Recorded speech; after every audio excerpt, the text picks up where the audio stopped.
Hola. Okay, cool. Hi, everyone. Thank you for being here. Can you listen to me correctly now? Yes, okay. So this is supposed to be a very relaxed talk about the process of my novel that I'm writing. It's a fantasy series of books for young readers. And so I'll be reading a bit this paper because English is not my native language, so I need to check. So first of all, we've been told to write about passion for words. So I've been thinking about this title while living. I live in Tarragona, Spain. I come from I'm from Argentina.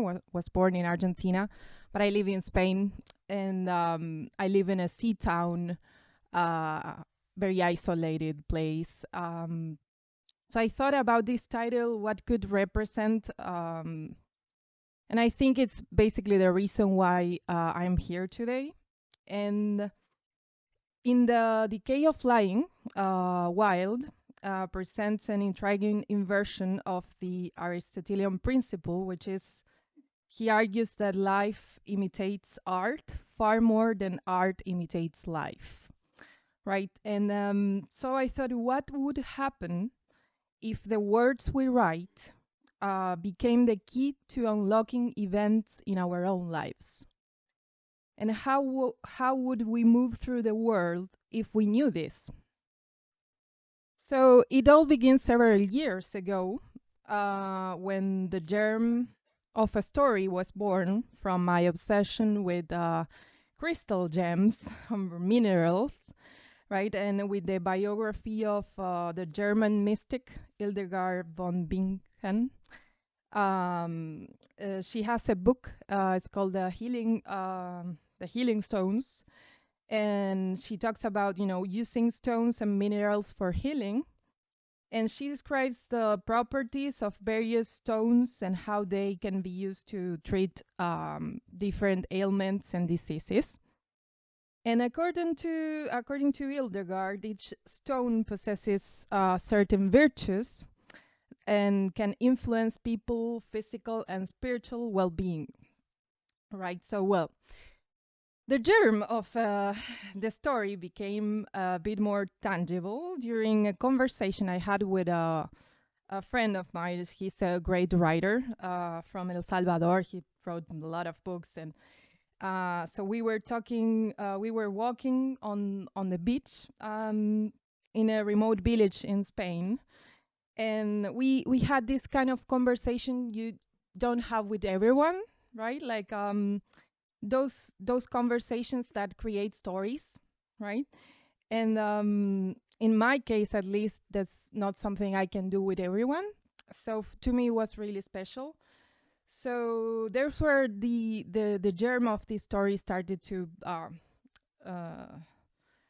grow, right? And so the novel initially took an ethereal form. So there's a 17-year-old girl that discovers she's part of a generational curse. And her ancestors, I'm just trying to let you know the plot. Her ancestors died suddenly. The ancestors turned into crystal hearts, into precious stones, and probably the thing is that it would happen to her too. So that's what the novel is about. And so basically, the story began to demand more and more, so that it asked for more than a single volume, right? Which is why I started to call it a saga. So it was imposed on me that the main character of my saga, the 17-year-old teenager, had to live at the end of the world. I thought, okay, end of the world, Argentina. Of course, a remote place in the south. So how about Tierra del Fuego, near the Antarctica, kind of, near the pole? So one day, basically, I sent an audio to one of my best friends, a person with whom I can always talk about things that go, beyond matter. And she had lived for a couple of years in Tierra del Fuego. It's the southernmost province of Argentina. So for you to know. And I told her, okay, I need a place, I need a name where she can live. Where can this place be? And she tells me, Tolwyn. It's a magical town, though I've never been there. It gives me that feeling, she says. So I say, okay, well, fine, sounds good. So I look it up on the map. It's an hour from Ushuaia, which is the capital of Tierra del Fuego. And as I mentioned earlier, my novel talks about the generational curse. So this curse of the crystal hearts. And the protagonist wants to break this curse, of course, right? In which her ancestors have been dying suddenly, turning into crystal hearts. I'm just repeating because just in case you hear the other part. So, okay. So I look up Tolwyn in Wikipedia, and I look at photos. It seems quite inhospitable, and it seems like a great place. But the most curious thing is that I read that Tolwyn means heart in Selknam. So Selknam is the ancestor language, like Mapuche or Yamanas, so I thought, okay, it means heart. What the hell? So it can be, right? Like, what a coincidence. It was not the first, it was not the last coincidence, basically. It was the beginning of the coincidences. So I continue with life, tangle of things, but the saga keeps beating slowly somewhere in my body. A months later, I decide to take a fake vacation while working. I work as an IT developer, so I kind of do this kind of remote work. So I decided to travel, and since I was in Argentina by that time, I asked my mother, where could I go? And she tells me, oh, Iguazu Falls. You should definitely go there. You still don't know the place, and it's jungly as you like. I said, okay, yeah, sure, let's go. Okay, so I buy the tickets. I stay in a place, like a regular place. And one of the days, I decide to go to do a tour to the Iguazu Falls. And upon arrival to the Iguazu Falls, right, I buy a ticket that includes the tour to the Iguazu Falls, and I go to wait for it to start, where there's a group of people, right? And so a guy talks to me and asks me, "Are you alone?" And I'm like, "Yeah, sure. Yeah, I'm traveling alone. I don't like strange people talking to me, actually." And you know, finally, there's some sort of conversation that starts between him, his friend, and me. And I ask his friend, like, where are you from? And he says, I'm from Brazil, but I live in Tolwyn. I'm like, Tolwyn, like, Tolwyn. I ask, surprised, and he says, like, oh, yeah, do you know the place? And I say, yeah, I mean, the main character in my novel lives there. And he was like, okay, like, you're kind of the crazy people I don't want to meet, but I already did. So basically, the chances of running into someone who lives in Tolwyn are practically null, right? Like, it's like running into someone who lives in, I don't know, a remote place, right? Like, secluded place, unknown to most people. And so I won't go into the details, but we enjoyed the tour of the falls, and the strangers invited me to a barbecue next day. And later, towards the end of the year, I decide to visit Tolwyn. Why not? At this point, my novel was quite advanced. I take another vacation, this time a real vacation, not with remote work or anything. Although, so I look on the map for lodging near Tolwyn. I should have about some pictures, so never mind. So I stayed in a place overlooking Lake Fagnano, which is a very like a big lake around, and that's the place where where Sofia, which is the main character, lives with her two grandmothers. And the place wasn't exactly next to the center, but further away. So once I settled into the cabin, I decided to walk to Tolwyn. And it was like kind of half an hour walk, and half an hour through an inhospitable area of asphalt, open landscape, and dark mountains. I ran into a group of school children who are on excursion. Okay, and suddenly two dogs join me and follow me where I'm walking. Okay. I come across a natural reserve. It was called Laguna Negra, and that can be accessed, right? So I enter to walk around and visit it. I go with the dogs for sure, and spend about like around 3 hours walking around. And when I look at my phone, a guy I met at the barbecue, in Misiones near the Iguazu Falls, he writes to me and says, one of the guys who lived in Tolwyn, actually. And so he writes to me, and because I have decided before, entering the reserve to upload a WhatsApp story. Like, I kind of never do that kind of thing, uploading stories in WhatsApp, but I did. And what I uploaded a picture of the natural reserve. So he realized I was there, and he said like, "Oh, are you in Tolwyn?" I was like, "Why don't you go visit the community?" It says the guy, right? And he says like, "I'm traveling, but other colleagues can receive you." And I tell him, "Ah, I won't be there here for long, right?" Like, but I finally decided to go because I was like, okay, he's inviting me to Tolwyn. I mean, community, why not? Let's meet them. Okay. And you can't imagine what happened there.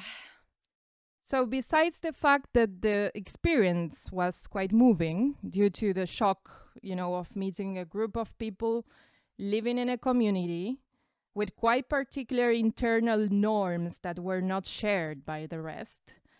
And they lived with, the very essentials. They had incredible life stories, mostly saved, above all, saved when there was absolutely nothing else to do.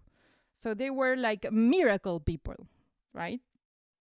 All from different walks of life, all miracles, and lots of literary material for sure, and all from that same order of Tolwyn of the few probabilities, right? So I spent a day with them and returned to Ushuaia with my last place I was going to visit. But I live with the feeling that this is not an end, but rather a beginning, as they say in Tierra del Fuego. So there is a motto, like a phrase. Hello. So in Tierra del Fuego, there's like a kind of a phrase. I don't know if there's some other sort of word in English for this, but the phrase is basically the end of the world, the beginning of everything. So many caravan travelers, they actually go especially to that province in Tierra del Fuego to start their journeys to the north, which may end in Alaska or any other place in the north. So basically, I was in Ushuaia. I had no idea where to go. I had nothing planned, and I walk along the main promenade, and I see a girl selling candles. And I ask her, what can I visit in the area? So finally, I end up chatting with the girl and her boyfriend. They are in a caravan and went from Rosario, it's another province in Argentina. So they drive from Rosario to Tierra del Fuego, and there's a lady that says, okay, weird things happen here. And I see that this woman that just showed up while we were having this kind of conversation. I see she has the same ring as I had, like at that moment. I was like, okay, fine. So we say goodbye after a few hours of chat, in which I never tell them the plot of my novel. I never tell them. I just tell them that I've gotten this far of it because, no, sorry, I'm just reading like, okay, I never tell them the plot, okay? And then when I'm going to say goodbye, the girl says, oh, no, wait. And then she goes and then comes back and gives me an amethyst pendant. And I'm like, she says like, I felt I had to give it to you. And I said, is it because of the novel, right? And she says, what novel? And I'm like, didn't I tell you the plot? Because at that moment I was like, this is so confusing. And she says, no, you didn't tell me the plot. I didn't know. Oh, so I explained to her the curse of the crystal hearts, and she gets like this kind of goosebumps. And we hug and say goodbye. And the last thing she said was, "Do you have a chain or a necklace?" You know. And I say, "No, I don't." And she says, "Sure, it will come eventually." I'm like, "Of course, of course." But I think, like myself, I don't think so. It's not gonna happen. So already letting my being merge into that magnetic swell, I take it as a sign, right? And I decide that I have to return to Tolwyn. So I postpone the ticket a few days, right? And go back to Tolwyn. I stay one more day with a group of people, listening to their stories, seeing how someone predicted something that was going to happen, or watching them pray in unrecognizable tongues for a lady in distress. And on my last day, I accompany some children to the park, right, with one of the guys that lived in Tolwyn, in this community. And I was playing with two girls, right, and then I decided to sit down for a bit. And the two of us, the guy and me, were sitting on a bench, and I had been very moved by this guy's story, actually, and you know, at this moment I offered him my help. Never mind the details, but you know, and after a while he does like this and takes out a chain and offers it to me. This is real. I'm telling the truth, I swear. uh, and and I'm like, what is this?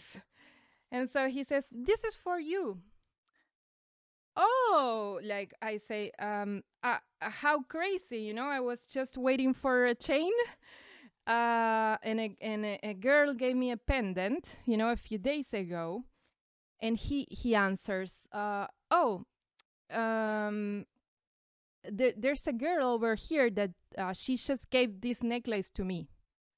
And I'm like, oh, who is she? There was a girl over there.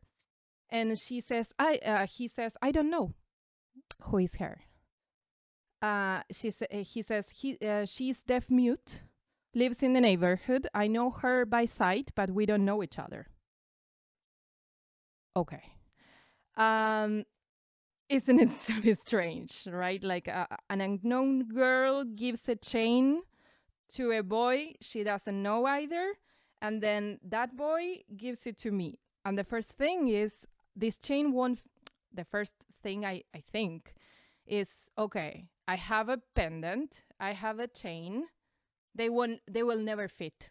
Like, it's not possible. It must be too thick, you know, but it's still surprising. Okay, so do you think this ends here? No. Wait. I returned to Buenos Aires, almost done. I returned to Buenos Aires, and several years, no, days later, I find the chain and I think to see if it fits with the pendant, right? And not only did it fit perfectly, but also the ball of the pendant was exactly the same as the balls on the chain. Okay, and I want to show you because I brought the chain. Actually, it's real.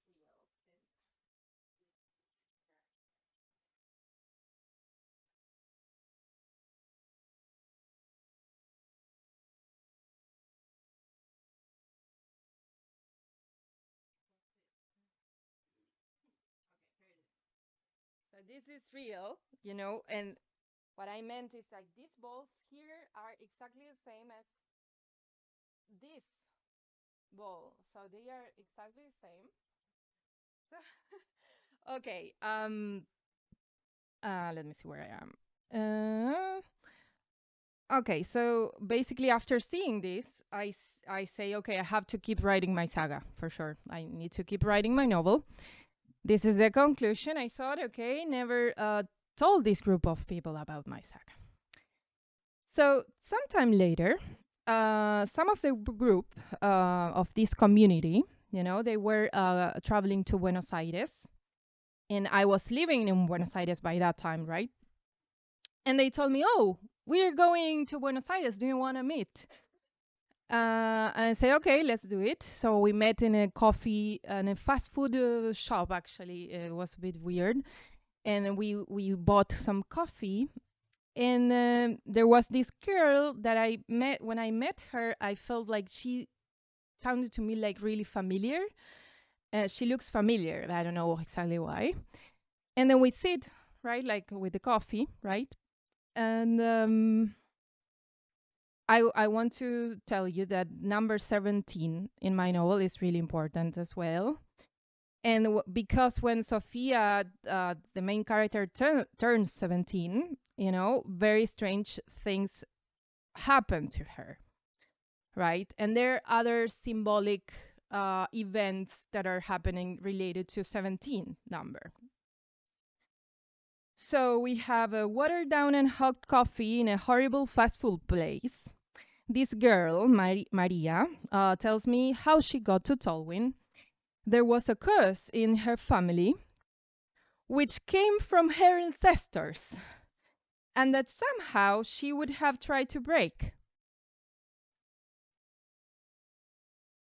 I stay at this point too perplexed to say anything, and she continues to tell me the story. She rolls up her clothes, literally, and shows me her tattoo, the number 17, which is so important to her because that day something happened to her. She was born, her daughter was born, and I don't know how many more things. And it's the number that represents her. It can be, I tell her. I feel you're telling me part of the plot of my novel, to be honest, or at least that you have something to do with it. And she says a very weird thing. She says, it's because I am the map. Okay, so at that moment, doesn't make any sense, but I burst into tears. Senselessly, I stay there crying in a fast food chain with a mix of the smell of hamburgers and coffee. So imagine walking through a place you have dreamed of, right, or written about, and suddenly you meet someone who seems to be taken out of your stories, right? I mean, this is not just my experience. It could be anyone's who dares to dream and then inhabits the dream, right? So after that, I didn't want to talk to anyone, to them anymore. It was clear to me that my path was to do this. I put together the novel, the first volume, in a way that came and went. My discipline varies depending on the moment, and the narrative proposes itself to me as something unfathomable, because I am more of a poet than a narrator, actually. And in the midst of a chaos, what comes out is writing poetry to me, right?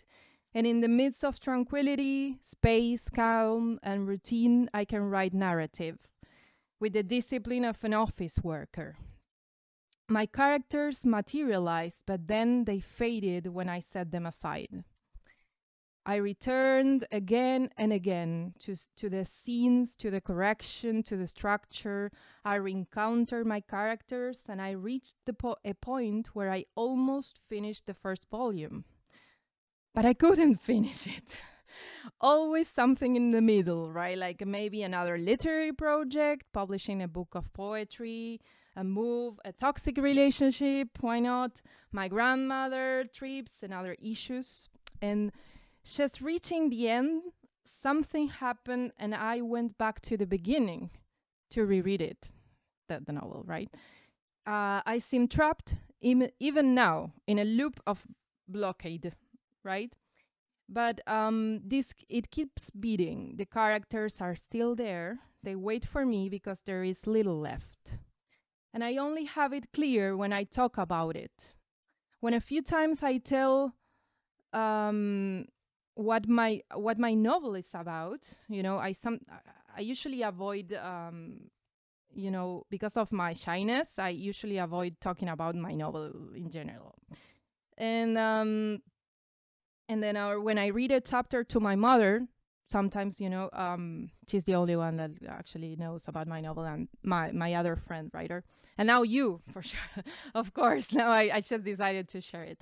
And so when my mother reads the chapter and she tells me, I need to know what happens, I need the next one. And I think like, yeah, I need it too. Yeah, sure. But I need to, I need to see what my characters are going to decide, right?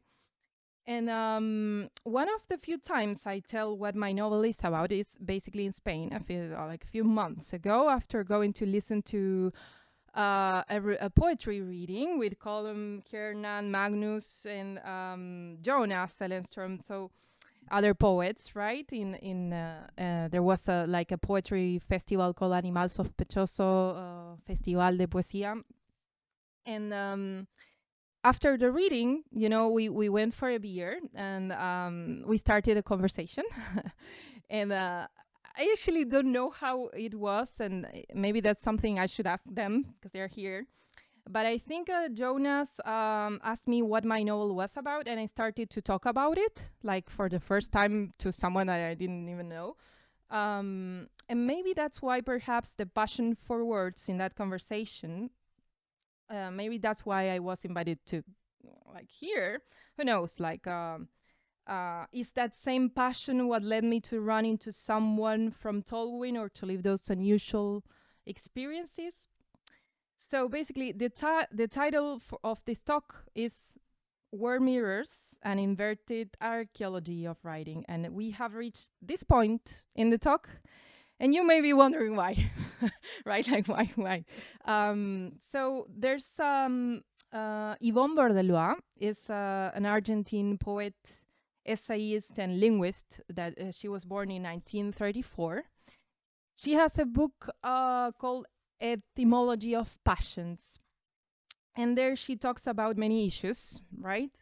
But the one I'm interested in highlighting is the etymology of the word in Spanish, like palabra, right?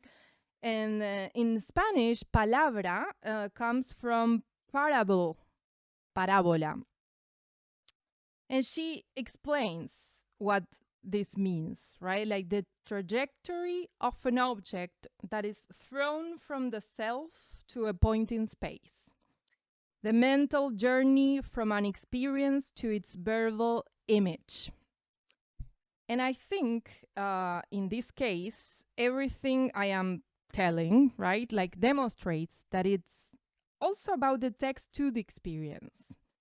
I was interested in thinking in relation to the passion for words, the exploration of the word, right? Like not backwards, meaning the experience of inspiration that leads us to write usually, but rather than the exploration of the word forward, towards a sought or fortuitous experience, and how it returns, how it comes back to the word and rewrites my novel.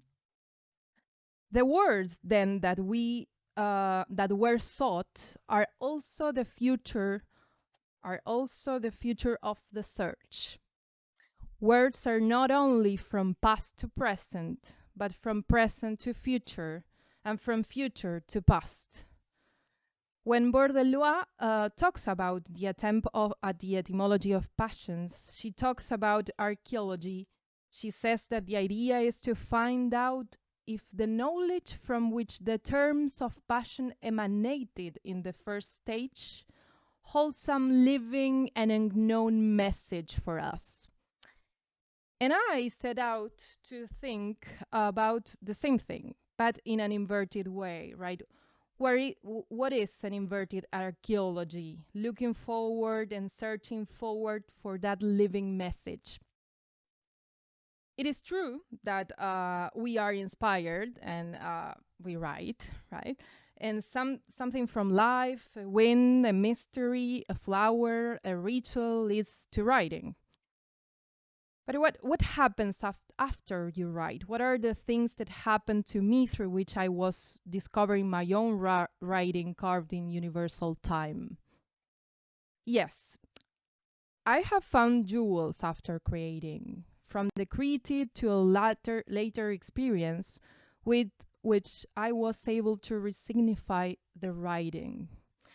The writing is not a movement backwards. My own words propelled situations and experiences that converse with my novel.